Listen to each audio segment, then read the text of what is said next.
Hello दोस्तों। तो कैसे हैं आप सब लोग।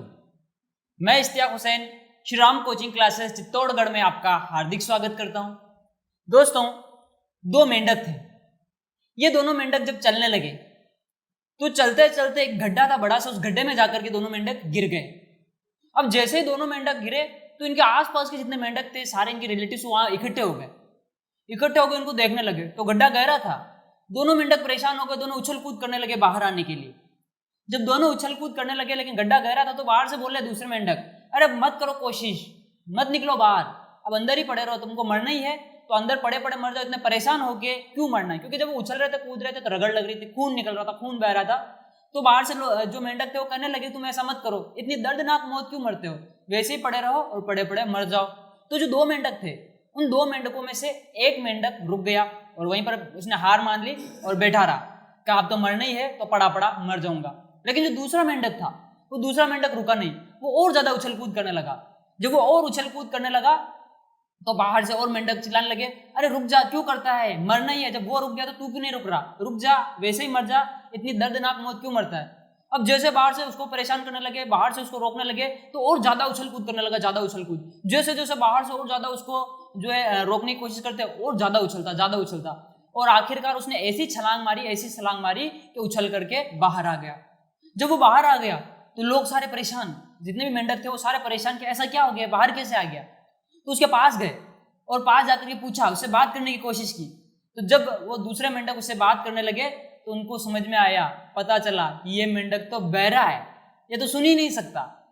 यानी वो जब एक मेंढक रुक गया और इसको रोकने के लिए ये लोग चिल्ला रहे थे कि रुक जा, तब इसको लग रहा है come on you can do it, ऐसा लग रहा था, इसको इंकरेज कर रहे हैं, ऐसा महसूस कर रहा था। और इस चीज ने उसका हिम्मत बढ़ाया और फिर वो उछल करके बाहर निकल गया। कहने का मतलब नेगेटिविटी, इसके लिए आप बहरे हो जाओ, जितनी नेगेटिव चीजें उनके लिए आप बहरे हो जाओ तो आप अपने लक्ष्य को हासिल कर सकते हो। एक बच्चा, रामेश्वरम का बच्चा जो अखबार बेचता था, लोग क्या कहते थे जब वो अपने सपने दूसरों के सामने रखता था, मैं पढ़ना चाहता हूँ, आगे बढ़ना चाहता हूँ, कहा छोटे शहर का है, छोटे सपने देख, बड़े सपने मत देख। लेकिन उसने कहा शहर छोटा है लेकिन मेरे सपने छोटे नहीं है, और आखिरकार उन सपनों को पूरा किया। Missile man of India, one of the best scientist of India, doctor APJ Abdul Kalam. तो ऐसे हजारों कहानियां हमारे सामने भरी पड़ी है। हमें बस नेगेटिविटी के लिए बहरा होना पड़ेगा, हमें बस अपने सपनों के लिए जीना पड़ेगा। दोस्तों, इन पंक्तियों के साथ आज हम आज की क्लास स्टार्ट करते हैं। हमने बायोलॉजी के अंदर मानव रोग शुरू कर दिए थे और मानव रोग के अंदर हमने क्या क्या पढ़ लिया था, रोग क्या होते हैं, रोगों को कितनी कैटेगरी में बांटते हैं, फिर विषाणु जनित रोग, उसके बाद पढ़ लिए जीवाणु जनित रोग, उसके बाद हमने प्रोटोजोआ जनित रोग भी पढ़ लिए थे, और इसके बाद हमारे लिए क्या बचा था, हमारे लिए बचा था कवक जनित रोग और कृमि जनित रोग। तो आज हम स्टार्ट करते हैं कवक जनित रोग, यानी कि फंगल डिजीज। क्या होते हैं कवक जनित रोग? तो बहुत ही सिंपल है, इसमें कोई ज्यादा दिमाग लगाने वाली जरूरत नहीं है। कवक जनित रोग का आपके जब भी क्वेश्चन है आपको याद रखना है दाद खाज खुजली, यानी रिंग वॉर्म वगैरह जो होता है ना, या खाज खुजली, त्वचा की जो बीमारी होती है, ये कवक जनित होती है, यानी कवकों की वजह से होती है। अब सवाल ये आता है कवक क्या होता है। तो देखना, आप जो फफूंद देखते हो रोटी पर, ब्रेड पर, बरसात के मौसम में, ये जो फफूंद है ना, ये फफूंद ही कवक है। मतलब वही जो आप देख रहे हो फफूंद, वो कवक है, उसको क्या बोलते हैं, कवक, फंगस बोलते हैं इसको, फंगस, ये फंगस है। तो इसकी वजह से भी बहुत सारे रोग हो सकते हैं। अब ये फफूंद आपको कब देखने को मिलती है? ये जो फफूंद है आपको ऐसे मौसम में देखने को मिलती है जिस मौसम में नमी हो। क्या हो? नमी। जिस मौसम में आर्द्रता हो, है ना। तो ये कवक, अगर पूछा जाए कवक के लिए उपयुक्त आवास कैसा होता है, यानी किस आवास में तुमको ये कवक देखने को मिलेगी, तो कवक को क्या पसंद है, नमी प्लस आर्द्रता, यानी जहां पर नमी प्लस आर्द्रता होगी उस मौसम में या उस स्थान पर ये कवक अच्छे से वृद्धि करेगी। तो आप देखते हो फफूंद लगना, ये जो होती है ना, ये किस मौसम में आपको ज्यादा दिखाई देती है? क्या सर्दी में, क्या गर्मी में, या बरसात में? तो देखना, बरसात के मौसम में आपको फफूंद ज्यादा दिखाई देती है, चीजें सर्दी ज्यादा है। क्यों? क्योंकि इस मौसम में नमी बहुत होती है, इस मौसम में आर्द्रता बहुत होती है। तो आपको बस ये बात ध्यान में रखनी है कि जहां नमी और आर्द्रता होगी वहां कौन पनपेगी? कवक पनपेगी। ओके, इतना याद रख लोगे। कवक के लिए उपयुक्त आवास क्या है? नमी प्लस आर्द्रता। अब अगर अपन बात करें कवक से होता क्या है, तो हमने बता दिया दाद खाज खुजली। कैसे होते हैं दाद खाज खुजली? तो ये देख लो, इस तरह के, जैसे मैंने डायग्राम बता रखा है, ये रिंग वॉर्म का डायग्राम है ना। इस तरह से क्या है, कवक त्वचा के ऊपर आ जाते हैं और त्वचा को संक्रमित करते हैं। ओके, अब देखना कौन से कवक होते हैं जो ये कार्य करते हैं। तो उन कवकों के नाम आप याद रख सकते हो। कौन से कवक है? ये है ट्राइकोफाइटोन, एपिडर्मोफाइटोन और आपका माइक्रोस्पोरम। ये कवक ऐसे हैं जो आपके लिए दाद खाज खुजली इन चीजों के लिए जिम्मेदार होते हैं। ओके, अब होता क्या है कि त्वचा जो होती है, ये त्वचा अगर नम है, गीली त्वचा है, तो इस गीली त्वचा पर ये पनपना शुरू कर देते हैं। इसलिए जब आप जो है नहाते हो तो नहाने के बाद अपने शरीर को सुखाना चाहिए, पूछना चाहिए, है ना। आप जो बाल गीले रखते हो तो उन बालों को गीला नहीं रखना चाहिए, उनको भी सुखा देना चाहिए। क्यों? क्योंकि अगर आप नमी रखते हो, आर्द्रता रखते हो, तो वहां पर किसके पनपने के चांसेस ज्यादा हो जाते हैं? कवकों के। इसी तरह से जैसे आपको पसीना होता है तो पसीने को भी ज्यादा रहने नहीं देना, पसीने को सुखाने की कोशिश करनी चाहिए। क्यों? क्योंकि पसीना है, इसका मतलब नमी प्लस आर्द्रता है, फंगल इन्फेक्शन होने के चांसेस उसमें बढ़ जाते हैं। ओके, क्या इससे केवल दाद खाज खुजली होती है या और भी कुछ होता है? तो देखना, इससे और भी बहुत सारी चीजें हो सकती है। जैसे आप एक रोग देखना, एथलीट्स फूट। अभी एथलीट्स फूट क्या होता है? देखना, जो खिलाड़ी होते हैं, जो एथलीट्स होते हैं, उनका काम क्या होता है? इनके खेल कूद से संबंधित होते हैं, यानी इनका परिश्रम वाला काम होता है। ये भाग दौड़ ज्यादा करते हैं, रेसिंग वगैरह करते रहते हैं ना। तो ये क्या करते हैं? जूते पहनते हैं। अब जूते पहन के ये सारी एक्सरसाइज वगैरह करेंगे तो आपको पता है जब आप जूते पहनते हो तो आपके पैरों में पसीना हो जाता है। सही बात है, पैरों में पसीना होता है। तो आपके पैरों में अगर पसीना है तो पैर गीले गीले रहेंगे, यानी वहां पर क्या होगी? नमी प्लस आर्द्रता। नमी और आर्द्रता जहां पर होगी वहां पर कौन पनपेगा? कवक पनपेगी। तो वहां पर टीनिया पेडिस कवक जो है विशेष रूप से पनप जाती है और पैरों के अंदर, आपके एथलीट्स के पैरों के अंदर डिजीज हो जाती है, जिसको क्या बोलते हैं? एथलीट्स फूट बोलते हैं। ओके, ये इसका डायग्राम सा मैं दिखा रहा हूँ, ये एथलीट्स फूट का डायग्राम है, देख सकते हो। ये क्या है? एथलीट्स फूट आपको दिख रहा है। इस तरह की जो बीमारी हो गई, इसमें क्या त्वचा से संबंधित है, त्वचा को धीरे धीरे डैमेज कर देती है। ये जो एपिडर्मोफाइटोन है, एपी का मतलब क्या होता है? एपी का मतलब होता है ऊपर, डर्मो का मतलब होता है त्वचा, और फाइटोन कवक के लिए यूज किया जाता है, नहीं त्वचा के ऊपर रहने वाली कवक। ये क्या करती है? हमारी एपिडर्मिस को खाती है और इसके बाद इसको खाती है, इससे पोषण प्राप्त करती है। क्योंकि कवक जो होते हैं ना, सारे के सारे परपोषी होते हैं, और इसको तो खाने के लिए हमारी एपिडर्मिस मिल गई, हमारी त्वचा मिल गई, और बदले में हमारे को क्या हो गई? बीमारी हो गई। ओके, तो ये हो गए कवक जनित रोग। अच्छा, ये जो कवक होते हैं ना, एक बीमारी आपने सुनी होगी अस्थमा। तो अस्थमा जो होती है ना, वो बहुत बार क्या होते हैं? एलर्जी की वजह से भी हो जाती है, और बहुत बार कवकों की वजह से भी हो जाती है। बहुत से कवक ऐसे होते हैं जो अस्थमा भी कर देते हैं ना। एस्परजिलोसिस भी हो जाता है, कवक होती है कि एस्परजिलोसिस, उसकी वजह से एस्परजिलोसिस हो जाता है। हाँ, इसी तरह से आप देख सकते हो जैसे गंजापन, तो गंजापन भी कवक की वजह से हो जाता है बहुत बार। वैसे तो गंजापन जो होता है वो आनुवांशिक होता है, यानी कि आनुवांशिक, इसका जो जीन होता है ये माता पिता से संतति में पहुंचता रहता है, तो उस वजह से आनुवांशिक रूप से गंजापन होता है ज्यादातर तो। लेकिन कभी कभी कवकों की वजह से भी गंजापन हो जाता है। कैसे? जैसे क्या होता है, शरीर सर को अगर गीला रखा जाए और इसको सुखाया ना जाए, ज्यादा गीला रहेगा तो यहाँ पर नमी प्लस आर्द्रता, नमी प्लस आर्द्रता में क्या हो जाएगी? कवक पनपेगी, और कवक पनपेगी तो धीरे धीरे वो एपिडर्मिस को खाना स्टार्ट कर देगी, आपकी त्वचा को खाना स्टार्ट कर देगी, और बाल जो है ना, उसकी जड़ें जो कमजोर हो जाएगी, बाल गिरना शुरू हो जाएंगे। ओके, अच्छा, आपने देखो बहुत बार सर में जो डेंड्रफ होता है, ये डेंड्रफ क्या होता है? ये डेंड्रफ क्या कोई बाहर की चीज है क्या? नहीं, हमारी शरीर, सर की जो त्वचा है ना, वो त्वचा ही है। इसको कवक जो है ये डैमेज कर देती है त्वचा को, और ये त्वचा जो होती है सर से हटती जाती है, यही क्या है? डेंड्रफ है। तो ये भी क्या है? कवक जनित ही है एक तरह से। ओके, तो आपको कवकों के बारे में समझ में आ गया। क्या याद रखना है कवकों के बारे में? कवकों के बारे में आपको इतना याद रखना है, कवक कहां पर पनपेंगे? जहां पर होगी नमी प्लस आर्द्रता। दूसरी बात, कवक क्या करते हैं? दाद खाज खुजली इस तरह की बीमारियां करते हैं, यानी कि त्वचा की जो भी इन्फेक्शन होती है ज्यादातर वो कवक ही करते हैं। उसके बाद कवक जो होते हैं कौन कौन से आपको ये बीमारियां करते हैं, तो उन कवकों के नाम मैंने बता दिए, माइक्रोस्पोरम, एपिडर्मोफाइटोन, ट्राइकोफाइटोन, ये 3 कवक बता दिए।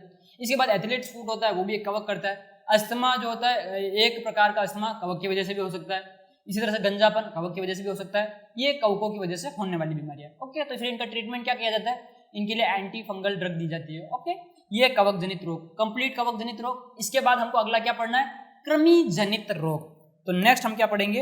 कृमि जनित रोग, यानी कि हेलमिंथिक डिजीज। ओके, अच्छा, इससे पहले अपन जितनी बीमारियां पढ़ रहे थे ना, जैसे वायरल पढ़ लिया, बैक्टीरियल पढ़ लिया, प्रोटोजोन पढ़ लिया, और ये कवक वाला भी पढ़ लिया, तो ये सारे थे ना, ये सूक्ष्म जीव थे, इनको अपन आंखों से नहीं देख सकते। लेकिन बात करें कृमि की, तो बहुत से कृमि सूक्ष्म जीव हो सकते हैं और बहुत से ऐसे हो सकते हैं जो आपको आंखों से दिखाई दे। ओके, हाँ, अब कृमि की बात करें तो कृमि बहुत से तरह के हो सकते हैं, जैसे गोल कृमि, फीता कृमि, इस तरह से। तो अलग अलग कृमि आपको अलग अलग बीमारियां करते हैं।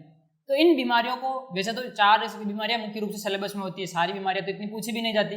तो वो जो बीमारियां है उनको मैं एक ट्रिकी मेथड में आपको याद कराता हूँ। आपको कृमि जनित रोगों के लिए ट्रिक याद रखनी है। क्या ट्रिक याद रखनी? नाथ, NATH, नाथ। ओके, नाथ याद रखना। अब ये नाथ क्या मतलब है? इस नाथ का एन की अगर बात की जाए तो एन से आपको याद रखना है नारू रोग। क्या याद रखना है? नारू रोग। किसकी वजह से होता है ये नारू रोग? ड्रैगनकुलस मेडिनेंसिस की वजह से नारू रोग होता है। अब ये ड्रैगनकुलस मेडिनेंसिस की वजह से नारू रोग क्या है ये?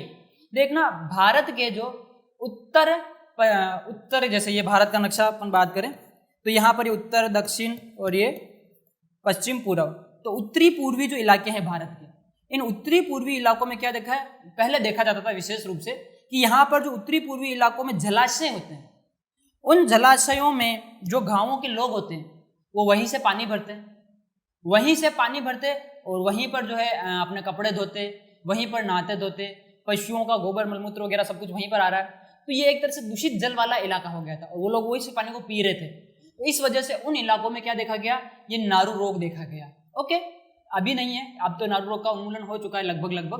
पहले नारू रोग ज्यादा देखा जाता था। तो क्या होता है इस रोग में, जब दूषित जल का प्रयोग करते हो तो जो ड्रैगनकुलस मेडिनेंसिस है शरीर में प्रवेश कर जाता है, आंतों में चला जाता है। उसके बाद ये आंतों से आपके ब्लड से मांसपेशियों में इस तरह से त्वचा के यहाँ पे आपके फफूंद बनने स्टार्ट हो जाते हैं और ये धीरे धीरे वृद्धि करता है त्वचा में, धीरे धीरे वृद्धि करता है। इसको आप जैसे फफूले टाइप का हो जाए, इसको फोड़ के इस पूरे फीता, इस पूरे ड्रैगनकुलस को आप बाहर निकल सकते हो, धागे समान दिखाई देता है। जैसे मैं दिखाता हूँ आपको, ये रहा, जैसे ड्रैगनकुलस मेडिनेंसिस को बाहर निकाला जा रहा है इस तरह से। तो इस तरह से घाव हो जाते हैं और इनमें रहता है। तो एक तरह से बहुत ही घातक होता था ये। हालांकि अब तो भारत सरकार ने नारू उन्मूलन कार्यक्रम चलाया था और बहुत हद तक इस पर कंट्रोल हो चुका है। हाँ, अभी देखो एन से आपको क्या रखना है, नारू रोग किसकी वजह से होता है, ड्रैगनकुलस मेडिनेंसिस की वजह से, और ये जल से संबंधित है, मतलब जो दूषित जल का प्रयोग करते हैं वहां पर ये ज्यादा देखने को मिलता है। ए से आपको याद रखना है एस्केरियासिस। क्या याद रखना है, एस्केरियासिस किसकी वजह से होता है, एस्केरिस लुम्ब्रिकोइडिस की वजह से होता है, एस्केरिस लुम्ब्रिकोइडिस। अच्छा, एस्केरिस जो होता है ये बायोलॉजी वाले तो अच्छे से जानते हैं क्योंकि इनके प्रैक्टिकल वगैरह में एस्केरिस का आते रहता है। जो 9th-10th के स्टूडेंट होते हैं और 9th-10th तक भी आपने एस्केरिस का डायग्राम देखा होता है, अक्सर 9th-10th की साइंस के अंदर एस्केरिस तो दिया ही दिया होता है। ओके, तो एस्केरिस लुम्ब्रिकोइडिस ये क्या होता है, एस्केरिस आपके पेट में आ जाता है, दूषित जल और भोजन के जरिए पेट में आ जाता है और पेट में जो इसके सिस्ट वगैरह आपके पेट में पहुंचते हैं वहां पर ये वृद्धि करते हैं। और वृद्धि करने के बाद जैसे दो तरह के एस्केरिस होते हैं, एक तो होता है नर एस्केरिस और एक होती है मादा एस्केरिस। तो जो मादा होती है वो अपेक्षाकृत नर से लंबी होती है। ये तो है मादा एस्केरिस और ये है नर एस्केरिस। तो मादा नर से लंबी होती है, ये आपके पेट में रहते हैं। जो आप जाते, ये पेट में कहाँ पर जाते हैं, बड़ी आंत तक, बड़ी आंत के अंदर पाए जाते हैं विशेषतः। तो अब ये बड़ी आंत में क्यों गए, क्योंकि आमाशय है, आमाशय में आप खाना खाओगे, आमाशय से खाना छोटी आंत में जाएगा, आमाशय छोटी आंत में खाने का लगभग पाचन हो जाएगा और बड़ी आंत में पचा पचाया भोजन पहुंचता है जिसका सिर्फ अवशोषण ही बाकी रहता है। अवशोषण भी छोटी आंत में मैक्सिमम हो जाता है, कुछ अवशोषण बड़ी आंत में होता है। तो वहां पर जब आपका भोजन पहुंचेगा तो पचा पचाया भोजन इनको मिलेगा। अब इनके अंदर पाचन तंत्र नहीं होता है सुविकसित, तो हमारा जो पचा पचाया भोजन होता है वो ये एस्केरिस अवशोषित करते हैं।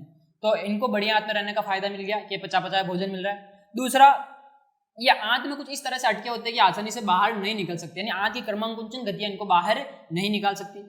ये वहां पर जो होते हैं ना, ये लैंगिक रूप से जनन कर सकते हैं और वहां पर ये अंडे देते हैं और जो मल होता है, मल के साथ इन अंडों को बाहर निकाला जाता है। अब इंपॉर्टेंट चीज, जिस जीव को अपनी जाति का अस्तित्व बचाना होता है वो अधिक संख्या में जनन करता है, अधिक संख्या में अपनी संतति उत्पन्न करता है। देखना, जैसे आपने देखा होगा हाथी कितने बच्चे देता है, क्या 100-500 बच्चे देता है हाथी?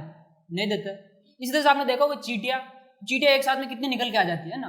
तो आपको ये तो समझ में आ रहा है कि छोटा जीव है जिसके जीव जाति का अस्तित्व खतरे में होता है वो ज्यादा संख्या में संततियां उत्पन्न करती है, और जो बड़े जीव होते हैं जिनका अस्तित्व कम खतरे में होता है वो कम संख्या में संतति उत्पन्न करते हैं। तो इसके साथ भी सेम कंडीशन है। देखना, एक यूनिवर्सल ट्रूथ है, एक सार्वत्रिक सत्य है कि हर जीव अपनी जाति का अस्तित्व बचाए रखना चाहता है, चाहे कोई भी जीव हो उसको अपनी जाति का अस्तित्व बचाए रखना चाहता है, वो अपनी जाति का अस्तित्व बचाए रखना चाहता है। तो जो एस्केरिस होता है ना, ये भी अपनी जाति का अस्तित्व बचाए रखना चाहता है और जाति के अस्तित्व को बचाए रखने के लिए क्या करता है, ये बहुत ही ज्यादा संख्या में अंडे देता है। ज्यादा संख्या में अंडे क्यों देगा, क्योंकि कल को इसकी जाति नष्ट न हो जाए। ये तो बेचारा एक अकेला एस्केरिस हमारे पेट में है, हमने मान लो कोई दवाई या गोली ले ली और ये एस्केरिस मर गया तो इसकी तो जाति खत्म हो गई, तो नहीं, ऐसा नहीं होने देगा। ये क्या कर देगा, बहुत ज्यादा मात्रा में अंडे देता है और वो अंडे मल के साथ बाहर आ जाते हैं।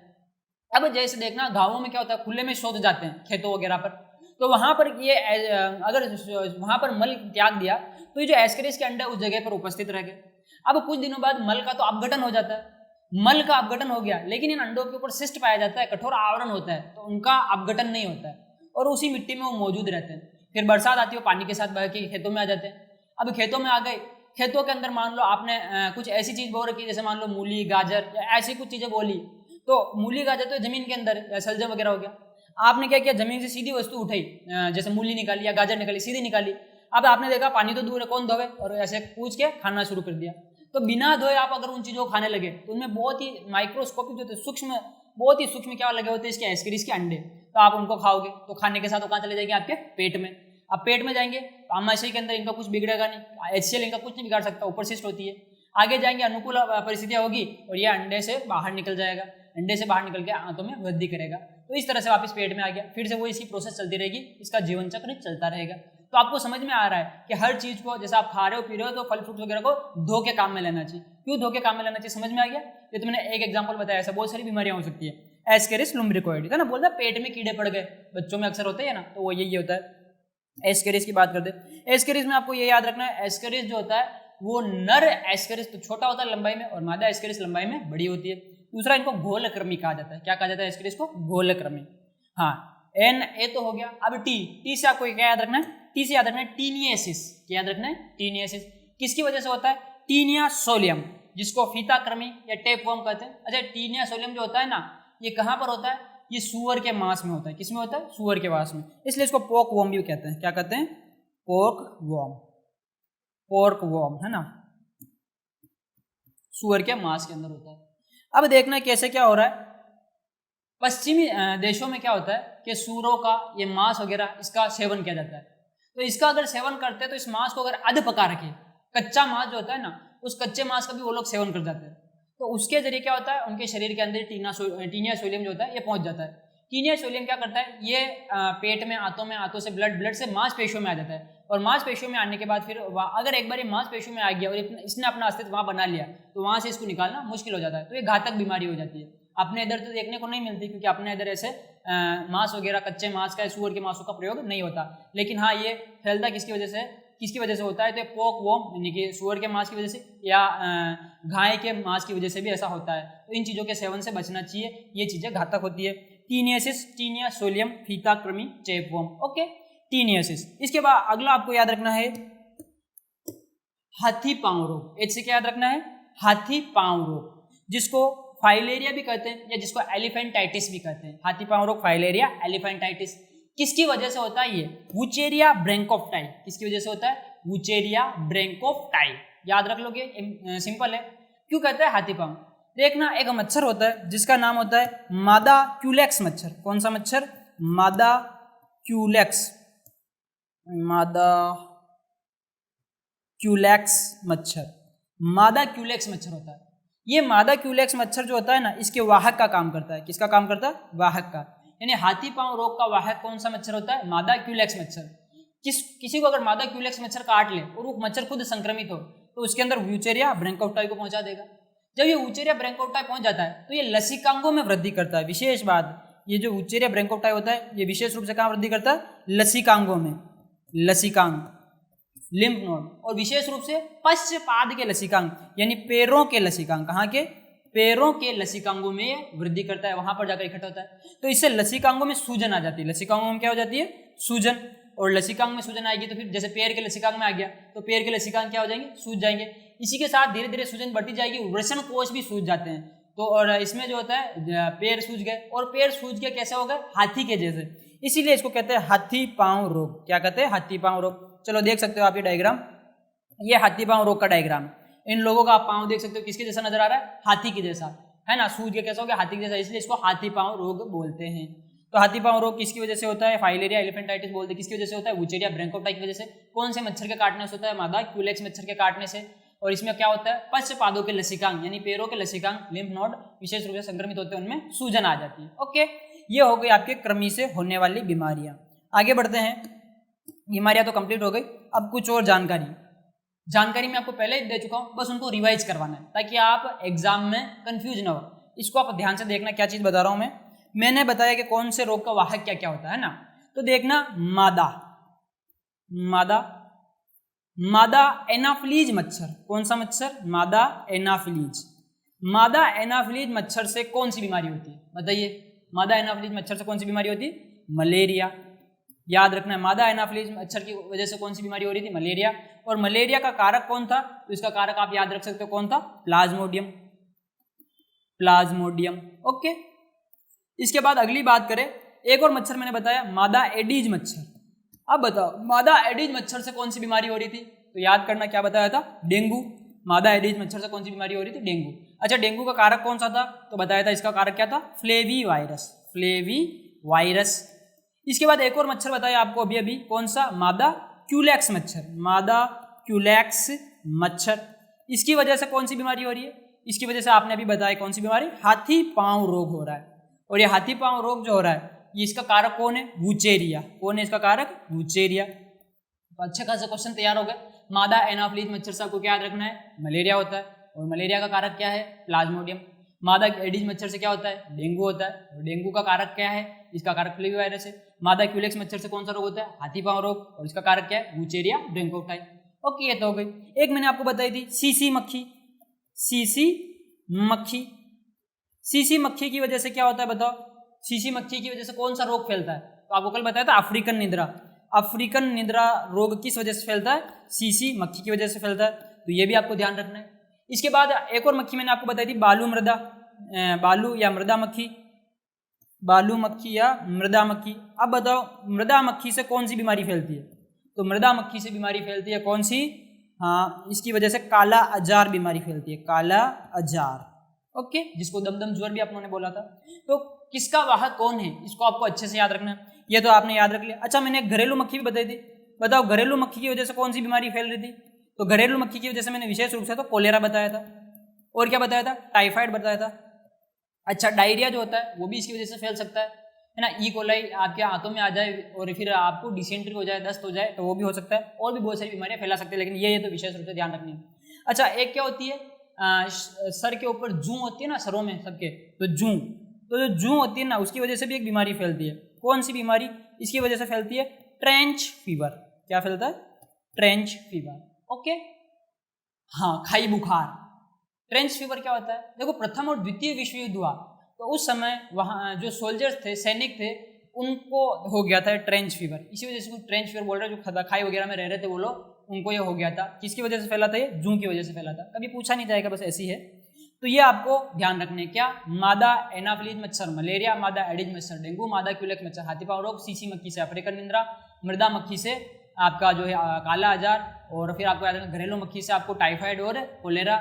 इसके बाद जूं से कौन सा याद होता है? ट्रेंच फीवर होता है। अच्छी लगी आपको ये जानकारी? तो ये तो हो गई वाहक किसका कौन था। और बात करें अपन, टेस्ट बताए थे मैंने आपको। तो सबसे पहले मैंने आपको डेंगू में बताया था। डेंगू में कौन सा टेस्ट बताया था? डेंगू में बताया था टोर्निक्वेट टेस्ट, टोर्निक्वेट टेस्ट बताया था डेंगू में। इसके बाद मैंने आपको टाइफाइड में बताया था। टाइफाइड में कौन सा टेस्ट किया जाता है? तो टाइफाइड में आपको क्या याद रखना था? विडाल टेस्ट किया जाता है, विडाल टेस्ट या विडाल परीक्षण। इसके बाद आपको क्या देगा? ये हो गया, डेंगू हो गया, टाइफाइड हो गया। क्या इसके अलावा मैंने और कहीं पर आपको टेस्ट बताया? याद करो, कोड, लेप्रोसी जिसको बोला था, तो कोड या लेप्रोसी, इसमें कौन सा टेस्ट किया जाता है? लेप्रोमीन टेस्ट किया जाता है। कौन सा? लेप्रोमीन। ओके, हाँ। इसके बाद और भी कोई टेस्ट होता है क्या? हालांकि बहुत से टेस्ट होते हैं, लेकिन सारे इतने पूछे नहीं जाते। विडाल टेस्ट के ऊपर क्वेश्चन आया हुआ है, डेंगू वाले के ऊपर क्वेश्चन आया हुआ है, इसके ऊपर अभी तक नहीं आया हुआ है। तो जिनके ऊपर आया अपन वही पढ़ते हैं, क्योंकि सारी बीमारियों के टेस्ट अपने को पढ़ने इतने जरूरी नहीं होते। अच्छा, टीबी की बात कर लेते हैं। टीबी जो होता है, टीबी में कौन सा टेस्ट किया जाता है? टीबी के अंदर मोन्टॉक्स टेस्ट किया जाता है। कौन सा? मोन्टॉक्स टेस्ट किया जाता है। ओके, हाँ। इसी तरह से मलेरिया में कौन सा किया जाता है? MP test, malaria parasite test, blood smear test किया जाता है। तो सारे इतने तो इंपॉर्टेंट नहीं होते, आपको बस ये 2-4 विशेष रूप से ध्यान रखने हैं। एड्स में कौन सा किया जाता है? एलाइजा, लेकिन वो तो बता नहीं रहा क्योंकि एड्स तो अलग से पढ़ना है अपने को। हाँ, एड्स में पीसीआर भी किया जाता है। अभी पीसीआर भी कोरोना वगैरह इनमें भी चल रहा है, तो पीसीआर क्या है ये भी अपन बायोटेक्नोलॉजी में डिटेल से पढ़ लेंगे। ये हो गए सारे टेस्ट की बातें। तो दोस्तों, यहाँ पर आपका जो चैप्टर है, ये चैप्टर कंप्लीट होता है। किस रोग में क्या टीका लगता है, वैक्सीन किस वैक्सीन किसके लिए लग रहा है, तो ये अपन इम्यूनाइजेशन, प्रतिरक्षीकरण वाले चैप्टर में उसको पढ़ लेंगे। यहाँ पर अब बीमारियां क्या बचती है? अनुवांशिक बीमारियां बच रही है, यानी ऐसी बीमारियां जो माता पिता से बच्चों में आ रही है। तो अनुवांशिक बीमारियां, जब मैं आपको अनुवांशिकी पढ़ाऊंगा मेंडल वाला चैप्टर, तो उसके अंदर अनुवांशिक बीमारियां पढ़ा दूंगा। अब मानसिक बीमारियां बच रही है, यानी कि वो है ना, आपने पढ़ा सुना होगा अल्जाइमर, हंटिंगटन कोरिया, पार्किंसन। तो ऐसी जो बीमारियां होती है, ये बीमारियां मैं आपको यहाँ नहीं पढ़ा रहा, ये आपको मैं नर्वस सिस्टम में, ब्रेन वाले चैप्टर में पढ़ाऊंगा। तो अभी तो पढ़ाने में पढ़ा दे, कोई दिक्कत नहीं है। मैं बोल दूँ एसिटाइल कोलिन की कमी से अल्जाइमर हो रहा है, ये न्यूरॉन जो होता है ये डिजेनरेट हो गया एसिटाइल कोलिन वाला। अब आप सोचोगे एसिटाइल कोलिन क्या है? तो जब मैं वो चैप्टर पढ़ाऊंगा उसमें बता दूंगा एसिटाइलकोलिन क्या है, कैसा न्यूरोट्रांसमीटर होते हैं और कैसी क्या बीमारी होती है, वो अपन ब्रेन वाले चैप्टर में पढ़ लेंगे। इसके बाद जैसे हार्ट से रिलेटेड बीमारियां बच रही है आपकी, है ना, हार्ट अटैक क्या होता है, हार्ट फेलियर क्या होता है, मायोकार्डियल इन्फ्लेमेशन क्या होता है, तो ये बीमारियां मैं आपको अभी नहीं बता रहा, ये मैं आपको कब बता दूंगा जब अपन हार्ट वाला चैप्टर पढ़ेंगे। अच्छा, पाचन से संबंधित बीमारियां बच रही है कि ये अपच क्या होता है, कौन सी बीमारी क्या होती है, तो आपको पाचन वाले चैप्टर में बता दूंगा। किडनी से संबंधित बीमारियां बच रही है, रीनल कैलिकुलाई क्या होता है, पथरी क्या होती है, तो किडनी वाले चैप्टर में बता दूंगा। हाँ, आपकी हड्डियों से संबंधित बीमारियां बच रही है ना, ऑस्टियोमलेशिया, ऑस्टियोपोरोसिस और ये गोइटर वगैरह ये सारी, ये आपको हड्डी वाले चैप्टर में बता दूंगा। कहने का मतलब जो चैप्टर पढ़ेंगे उसकी बीमारी तो उसके अंदर ही पढ़ लेंगे। और ये कॉमन जो थी, ये कॉमन हमने यहाँ पढ़ ली, बहुत ही ईजी चैप्टर था। जिसको ये वीडियो अच्छा लगा हो और इसके पिछले वाले पार्ट देखना हो, आई बटन पे क्लिक करके इसके सारे पार्ट देखना स्टेप बाय स्टेप, ताकि आपको पूरा चैप्टर टिप्स पे याद आ जाए। बहुत ही इजी चैप्टर है, 4-5 ट्रिकें हैं, उसमें पूरा चैप्टर कवर हो जाता है। जैसे हाँ, सबसे पहले जो ट्रिक बताई थी आपकी, पहली ट्रिक क्या थी कि वायरस की वजह से कौन सी बीमारी होती है, तो वायरस की वजह से होने वाली बीमारी कौन सी थी, वायरस की वजह से होने वाली बीमारी की ट्रिक क्या थी, परी, MDH, मसाला, सीसी। उसके बाद आपको जीवाणु वाली बताई थी, जीवाणु की ट्रिक क्या थी, जीवाणु की ट्रिक थी न्यू टाई, काली हेपर, टी टेबल कैसा है, डार्क ब्लैक। इसके बाद आपको क्या बताया था, प्रोटोजोआ, तो प्रोटोजोआ से लिए आपको क्या बताया था, PM अफ्रीका का, ये बता दिया था प्रोटोजोआ की ट्रिक। इसके बाद कवक पढ़े थे, तो कवक में क्या बता दिया, दांत, काज, खुजली, आपको एथलीट्स फूड बता दिया, गंजापन बता दिया और अस्थमा बता दिया। इसके बाद अगला कौन सा पढ़ा था हमने, एलिमेंटिक डिजीज, इसमें क्या बता दिया, नाथ। तो ये 5 ट्रिक में आप पूरी की पूरी जितनी बीमारियां होती है सारी की सारी कवर कर सकते हो। आपको ये क्लासेस कैसी लगी कमेंट करके जरूर बताना। मिलते हैं अगले वीडियो में किसी अगले चैप्टर के साथ, तब तक के लिए जय हिंद और जय भारत।